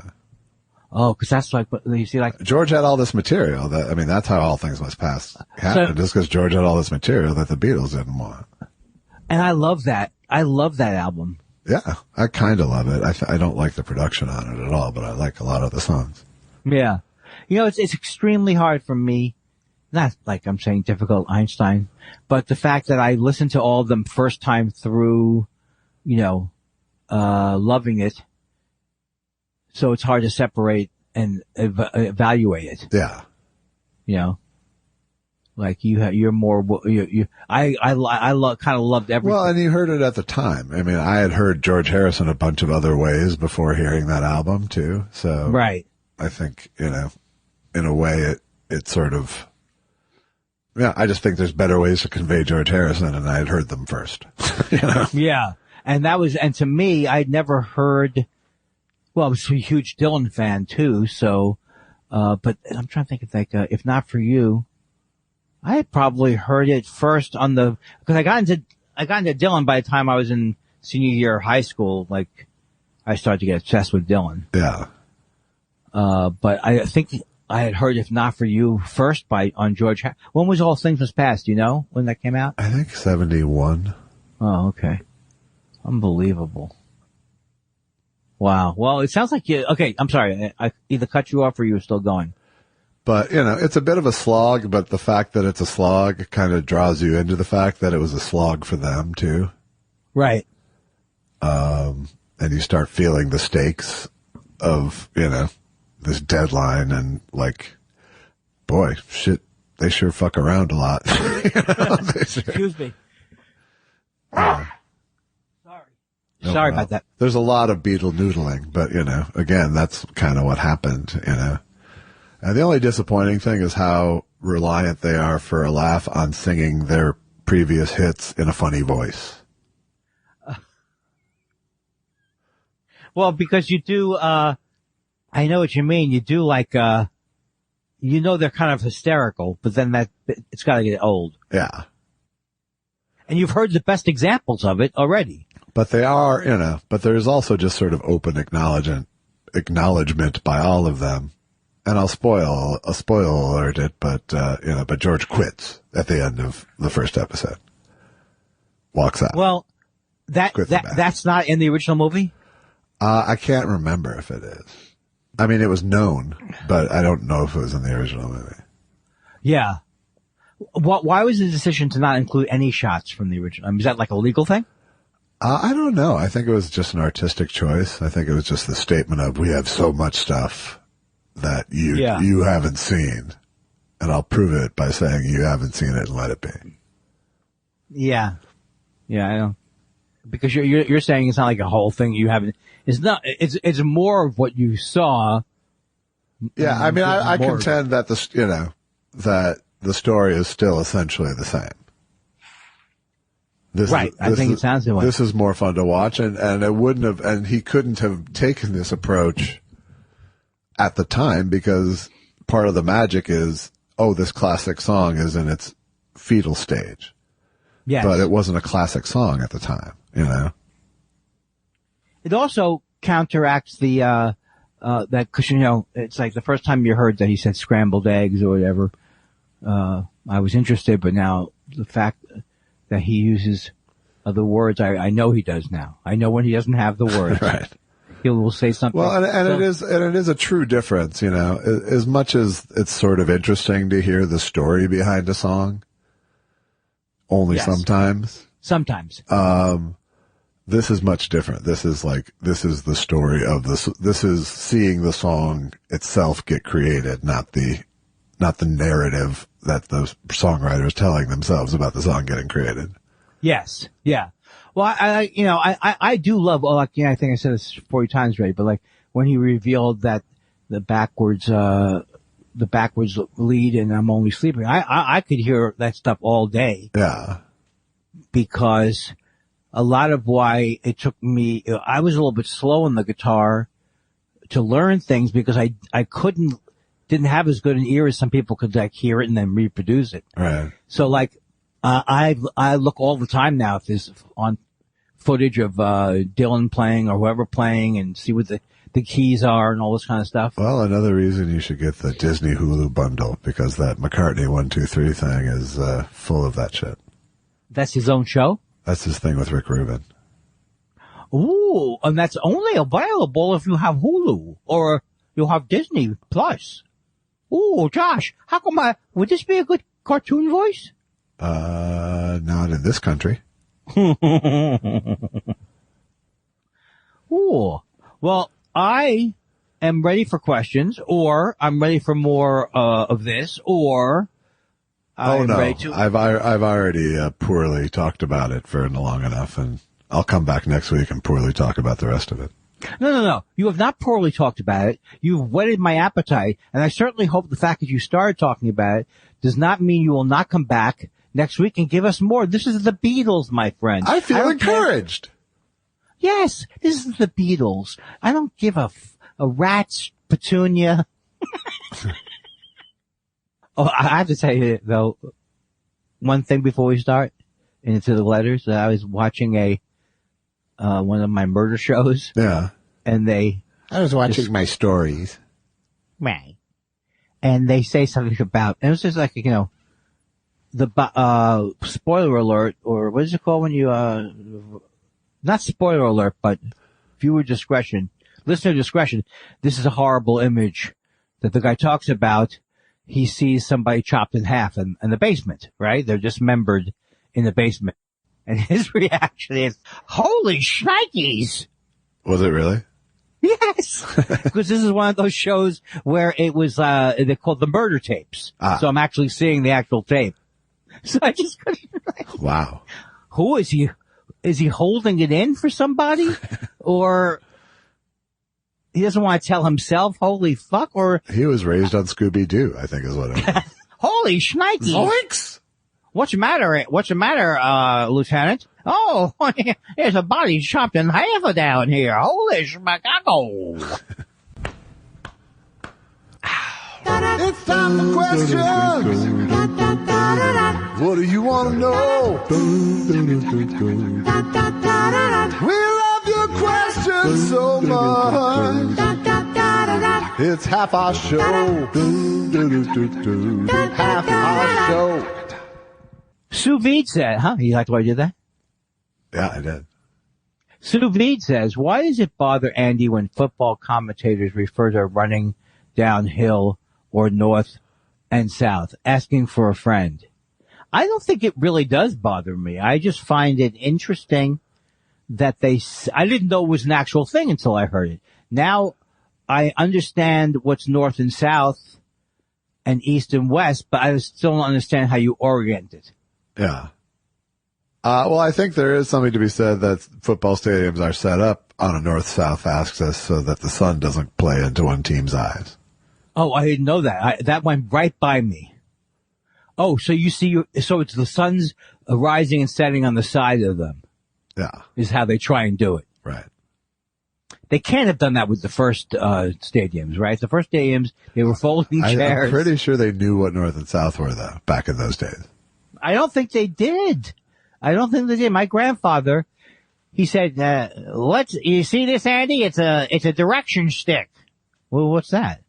Well, I hold it up in my hand. It tells me what. Well, I said, Grandpa, they have. What am I trying to say? Magnets? Compass. Yeah, that's right. They're not called magnets. There is a magnet involved in a compass. Okay, but it's called a compass. A compass. First of all, do you believe it's really true north? I don't believe anything since the moon landing. Right? Uh-huh. Okay. Take it away, Josh. Pickles says, has anyone been more stunningly beautiful on the motion picture screen than Linda Kozlowski in the original Crocodile Dundee? I'm sorry, Pickles. I don't remember I know I've seen the movie, but was she hot? She's attractive. I can't really put her in the all-time pantheon. You know, I don't want to be in the beauty rating business, really. You don't, do you? You know who looked beautiful in the Beatles movie was Linda McCartney. Oh yeah, she's a very beautiful lady. I never was struck by it, but in that shooting, she was. Oh, I was struck. Well, I wasn't struck by it by the time she had a mullet and looked just like Paul McCartney. I couldn't stand that whole. I couldn't stand when they were all looked like mullets. When it was the mullets. But on the back of see, when you're a boy and you don't have pornography or whatever it was, however old I was, I would stare at the back of that McCartney album. And by stare, you mean masturbate too, apparently. No, I think. I don't think that was not me. You preface it with, I was a boy who didn't have pornography. What the else am I supposed to think? Well, who had pornography when they were boys? I had access to the occasional Playboy or something. Well, I meant beyond Playboys. Yeah. Oh, a Penthouse would come across my threshold once in a while. Oh, are we at this long? Is this do you want to do this? I'll do it. Okay, go ahead. Yeah, I think we both want me to do it. Mozart 2 says, Dear Thought Spiral, getting one in early for Test Show 233. Paul McCartney. I love your work, both of you. Let's not kid ourselves. The music McCartney made with the Beatles will endure for some time. I don't dispute that. The misattribution of McCartney songs to Lennon because of the whole Lennon-McCartney partnership is something that has already happened, not a hypothetical. Lennon himself, publicly, Rolling Stone, in 1970, went through the nearly entire Lennon-McCartney catalog saying, that was mine, that was ours, that was Paul's, I had nothing to do with those ones. I believe if Lennon had lived longer, there would have been a formal declaration. They agree, I believe, on like all their songs, but 4 or something who wrote what. I can certainly see him agreeing to McCartney-Lennon on songs he didn't write at all, and by his own admission, there's a lot of Lennon-McCartney songs Lennon didn't have anything to do with. I love John and Paul like I love Andy and Josh. I believe every artist that pays their dues should get their due. Thanks for indulging, assuming you read this on the show. Love you guys. And yes, when I listed as John and Paul and Andy and Josh, I mean Andy is John and Josh is Paul. Well, I really can't. I understand what he's saying. I don't, I think, I don't think I think it was more, first of all, I didn't even know when you were talking about it that that's what he was taught until I realized I was thinking about it the other day. Let me do a little impression to sum up my feelings. Okay. This should be Hammerstein Rogers. Well, if you're a songwriting team, you're a songwriting team, and both of them have had Lennon only had 20 years to set the record straight, or really 10.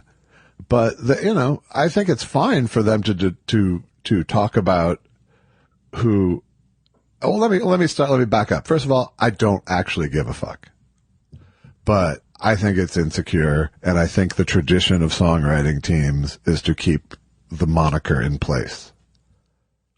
I think I have to agree with you on that because for exactly the reason that you said, which was that if people who want to find out more about it can find out more, shouldn't have to be indicated in the naming of the song already happened. Right.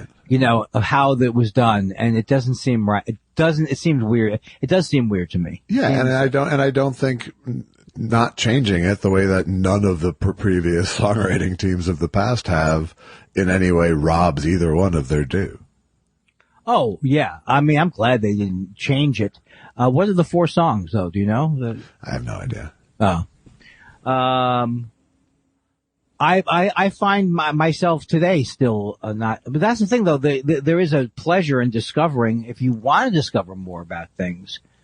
But as you see in the Get Back doc too, it's like, there's most of these songs are Paul's, but it's not like he's not asking for input, Right. It's also not his fault that nobody else is working on it. There's no fault in here at all. And I love the original. There isn't, and I do think that McCartney will enjoy what is revealed about him in this versus Let It Be. Oh, okay. Because certainly you give him a lot more points for being a fucking genius. Right. Watching this than you do the other. And yes. you see why they're all on each other's fucking nerves too.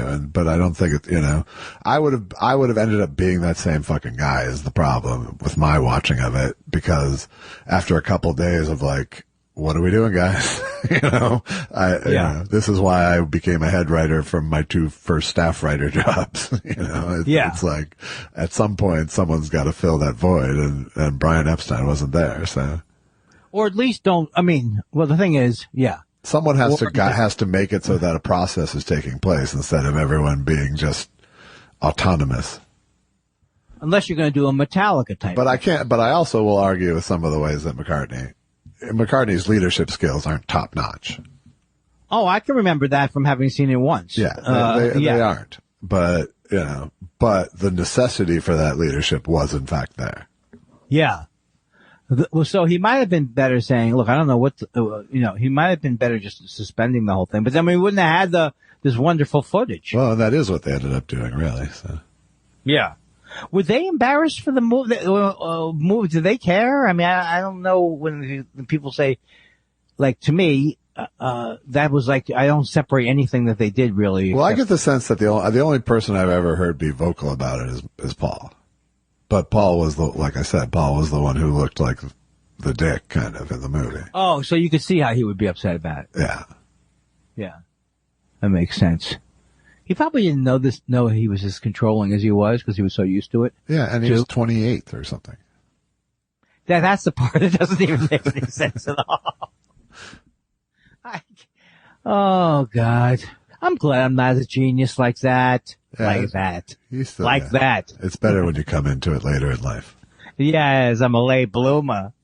Stephen Elton Yates says, I was taught that the 2 carats means What do you call that symbol? Either the greater than or the right caret. Yeah, the right caret, if you do it twice, means very much greater than. Thus, love really much greater than. Okay. Thus, apply this. All right. I was taught. Okay. Thus, I love. No. Love is much greater. Thus, love is very much greater than COVID-19. Thank you for the kind words, Ree, my wonderful sisters and me. Here's what 47 years can do. Arrange my height for Andy. It's so wonderful. You don't even know what he's referring to. No. I do remember something from another show. Okay. Did he arrange people by height, or did somebody comment on it? Something like that? Yeah, you took a swipe at his family photo for being. Yeah, and I'll do it. And I'll do it again because I'm the forgetful insult comic. And I contended that the double right caret meant love leads into COVID-19. Oh, okay. Well, we're up to speed now. Yeah, isn't it better that we know? Just in time for Dan Wade's question, which is, what is Foster Brooks' favorite Japanese conglomerate? What is it? Would you know? Would you happen to know? He's Sony.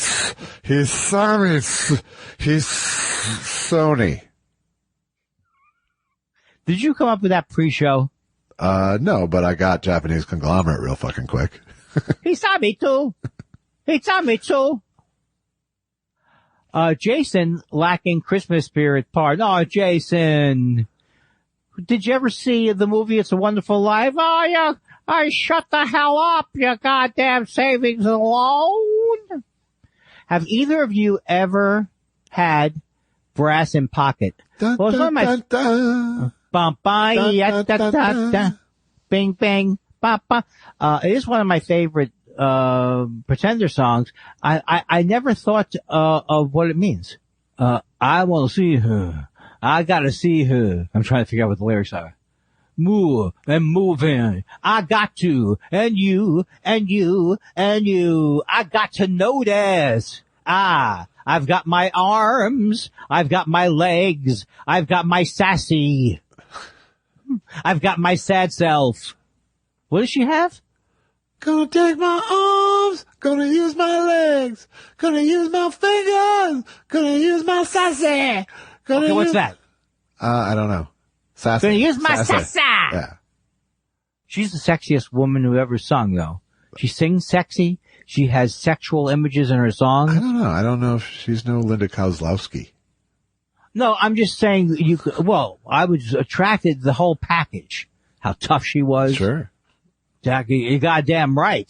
Is what I would say if I met her. Right, that Chrissy Hind brings it. I would tell her, bring it until the first time she goes, I smell hamburger on you. Okay, Cressy. Because she was famous for, if she smelled any hamburger within 300 miles, she'd fire the whole band. I'm not crazy, right? No, it sounds just like her. Yeah, she did. She was a vegetarian. And then some. Also true of the McCartney crew. Oh, he wasn't always that way, right? He was with just Linda. through Linda, right? I don't know what happened after Linda left. And by left, I mean died. Oh, yeah. You had a problem with her. Actually, you know what? Paul McCartney loved back when he was in the Beatles. He goes, I love me some Impossible Burgers. Have you tried, John? Have you tried the Impossible Burgers? It tastes just like meat. I'm just trying to figure out what that sounded like, actually. Ooh, it sounds a little bit like a woman in Monty Python or something. A little, well, but not British. Oh, not British. Some of those guys were from England, right? Yeah. So they really could do the English accents. True that. Not one of them was Canadian or something? No, one of them was Minnesotan. Oh, I know who that is too. I would hope it's so. The guy who did The Boys from Brazil. Yeah. No, he did Brazil. I'm going to cancel this conversation. You're not canceling this conversation because of a forgetful Jew. I'm canceling the project. Can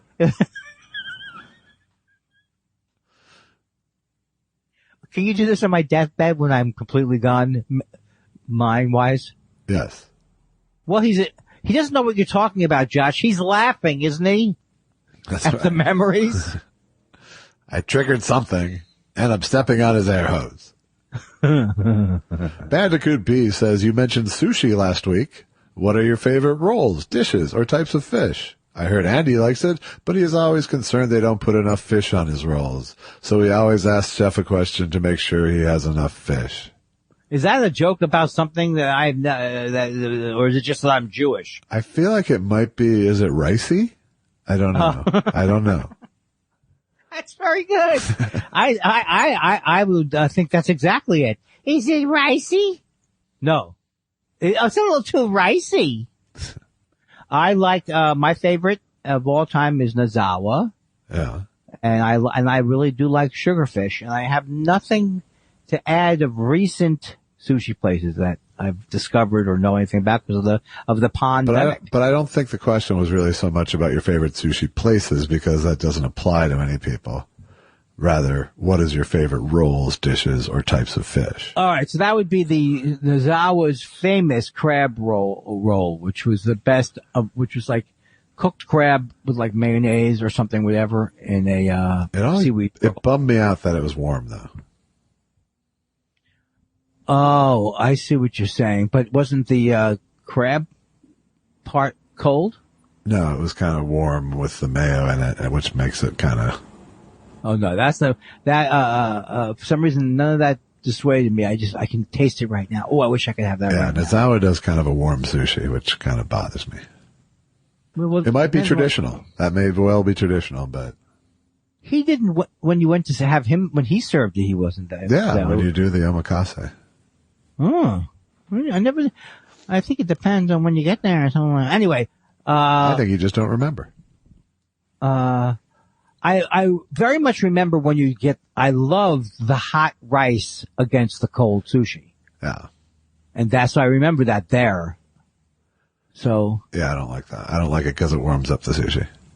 Oh my God. I mean, to me, it's like, if you do it at the same time, it's like, ba-doom! That's why I never like those sushi boats or whatever I don't want anything that's been on a conveyor belt. That's not the kind of food I want. Although it's been like going around more than one. Most of the things in your life have been on a conveyor belt, Andy. How do you mean? Because I'm small? No. Because I'm short? Is it a short joke? Because you live in a mechanized modern society. Well, you don't have to make it so, I mean, you're making it sound like all we are is chips in the wall, I don't think it's chips in the wall. Not so much. That's just a paint job can fix that. Is it a chink? It's a brick, Andy. A brick in the wall, because I didn't mean it as a I've never used the word chink as a epithet. No, I don't think anyone was accusing you of that. Right, but people don't normally go, is that a chink in the wall? They don't do that anymore. No, that's called, it's called the Great Wall of China, Andy. Is that a racist joke? Is it kind of an anti-Chinese joke? It was taking your disavowing of using the word chink in that way and flipping it on you. Flip the script. I hate when people misuse flip the script. Flip the script does not mean you did the thing that the person just did to you. Well, they scored a touchdown and now the other team flipped the script. No. That's not what flipping the script is. I know you agree with me even though you don't care. No, I'd like to hear your definition of flipping the script though. Flip the script is you doing something that you wouldn't normally expect in the script. Like, instead of the man bites dog, the dog bites man. It's not that, one team, did a trick play and then the next team did a trick play. I forgot the topic. All right. Am I wrong? Well, I don't know necessarily because if it's a trick play right there is what you're talking about. It's something you don't expect. Well, then I've heard them they flipped the script on him. Yeah. They did a trick play. Yeah. That's not what flipping the script is. Okay. What do you think flipping the script is? I've never really had it nailed down, but I don't feel like you're nailing it down either. Oh, I think it's flipping the script is definitely. I'm looking to look it up because I just don't think you're nailing down the misuse of it necessarily. Then. Well, that's only because I'm inarticulate. The point I'm making is probably correct. I'm just not saying it well, which most people have heard from me. It's not the first time. I'm not reading this next question because it has a thing in there. All right. Don't call me Boopsy said I post. What is it? Because it says pussy liquor at the end? Stop it. I posted about how Good, Bad, and the Ugly tries to force the Old West and Civil War together when they take place in two different times and places and got, well, actually'd. So I'd like to take my time this week to say Reagan Mahoney is a pussy licker. All right. Is this an argument between two listeners or is this an argument between you and the listener? Well, I had nothing to do with this. Well, actually, you did. Aha. See? Wait, what? Wait. Someone has a book out called Wait, You flipped the script on me. I will come up with an exact example of flip the script that will be more, thing. Okay. Well, put it on the list of things to explain along with how the advertising industry is doing Andy Kindler. Well, when you say it like that, you'll make me want to do it. Abe from Lincoln, Nebraska says, I'm planning on buying a new car. Andy, what kind of car is most comfortable for you to ride in? Josh, any negotiation tips? Is this another reference I'm not getting? I don't know. I think the negotiation tip sounds like a Jew crack, but we'll see. Okay, well, I want one that's not so spicy. I think they're intending on kidnapping you and they want you to be comfortable. Oh, I would like one that, where there's nitrous piped in or something. Yeah. But I'm leaning towards a Honda Accord to buy. I would say in this current market, my negotiating tip is work on the interest rate. That's the only place you can get the wiggle room. That's true. Well, don't let them pull anything. They will try and pull. There's no discounts to be had on cars right now. No, but they will try and pull the discount rate thing for you. They'll tell you that when you get in there and they'll mess around with your no, this is, you don't qualify for the thing. You have to wait for a car maybe. Are people paying over sticker? People are. Is that what they're doing? People are. We can make a lot of money on used cars. I think they're paying sticker on new cars. Well, here's the thing. Like if I sold my house now, I could make money on it. But then what would I do with where are you going to go? All right. La la la. 31. La, la, la. 32. La, la, la. 33. Oh God, I'm like those Progressive commercials. Look how much water they have. How much water do they have here? Look at all the types of water they have. I think I'm doing reasonably well for a person who doesn't even know how he got here. Tripahara says, I traveled to Dallas to commemorate the JFK assassination on 11/22. QAnon loonies everywhere. I spoke to a few. These people are not just silly. They are capital letters dangerous. Oh my God. Well, he is, I would say if you want to not see a lot of loonies, I wouldn't go there on the anniversary day. Yeah. But I know he has a lifetime passion for the Kennedy assassination. Yeah. And I do believe that these QAnon people are getting, I can imagine they're not good. They gathered on the assy knoll. Hicks, that's the one thing. Hicks really, I probably differed with him on. Well, I didn't differ, I don't care really about it, but he really, I don't know what to think about the Kennedy thing. Yeah, well, Hicks was certainly prone to conspiracy mindedness. Yes. He enjoyed himself a little bit, I think, there, too. If you have a good basis on it. Josh, this is also Josh. This is also Sweet Bahar. Josh, this is not a fan suck-up letter. You are too good a stand-up and writer to quit doing it.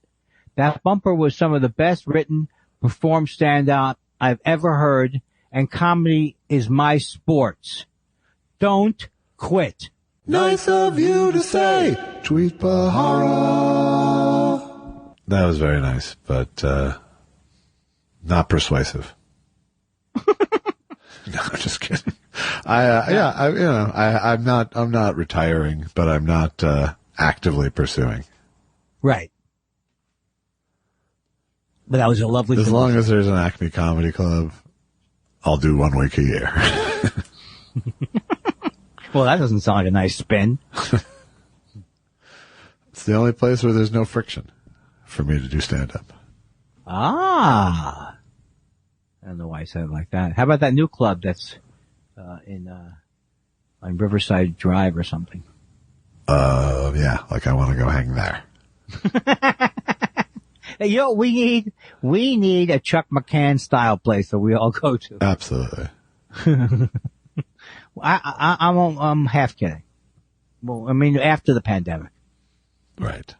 We should get together after the pandemic. We should. That would be nice. Yeah. Hey, don't be a stranger. Oh, I did want to say one more thing.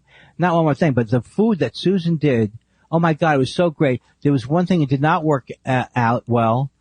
It's not just, we don't know, we just tried it. Sugar-free, gluten-free lemon meringue pie. Yeah. It's always a problem when you take two things away. Sure. Well, we used like equal and stuff. Ah. Oh, you made it. Yeah, we made it ourselves. Okay. Yeah. She baked her own crust just because she wanted to see if she could do it, and I happen to love meringue. Yeah.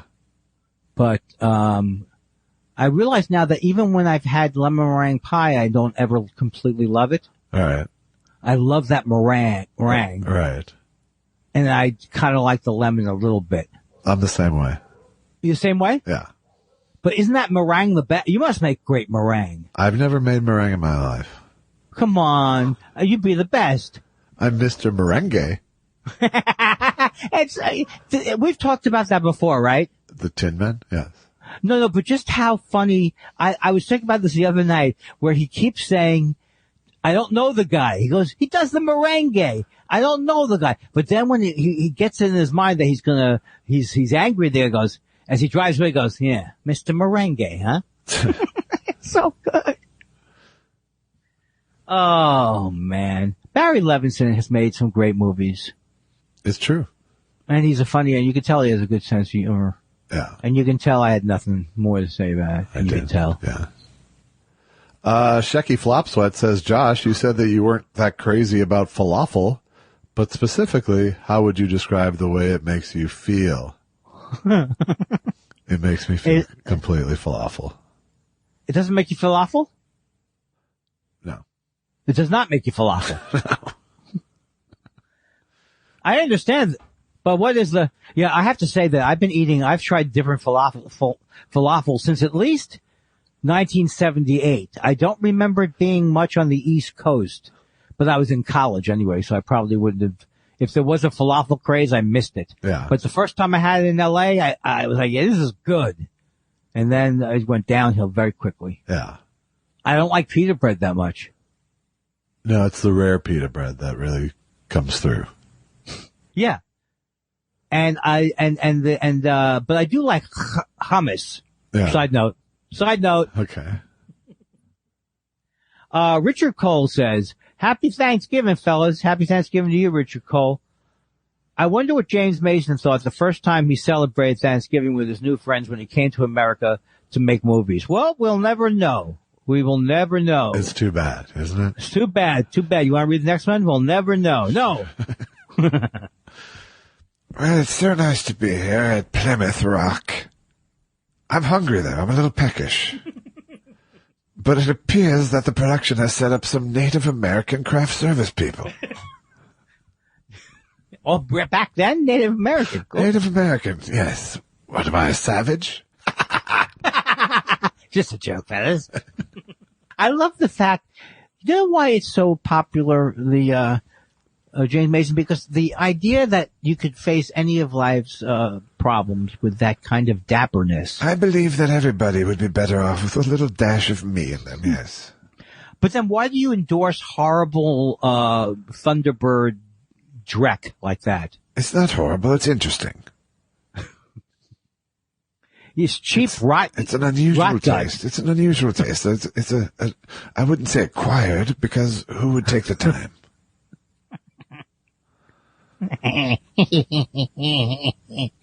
One-sided war says, I maintain it is impossible to read this without reverting to Kindler voice. Okay, well, I'll try it. And then there's a picture of a bottle.